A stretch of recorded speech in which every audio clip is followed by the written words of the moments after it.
Hi friends, ఇగో నాటుకోడి chicken వండుతున్నా. ఇదంతా నీసు వాసన పోవాలంటే ఇట్లా చికెన్ బాగా కడిగి పసుపు, నూనె, ఉల్లిగడ్డ వేసి నీళ్ళన్నీ ఇంకిపోయినాక ఉల్లిగడ్డలు వేసి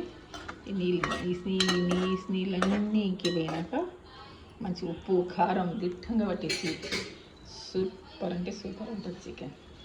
నాటుకోడి వండినాక మళ్ళీ వీడియో తీస్తాను ఫ్రెండ్స్. నచ్చితే లైక్ చేయండి, సబ్స్క్రైబ్ చేయండి ప్లీజ్ అండి. ఈ చికెన్కి లైక్ తప్పకుండా చేయండి. చికెన్కి అన్ని దానికి తప్పకుండా చేయండి ప్లీజ్.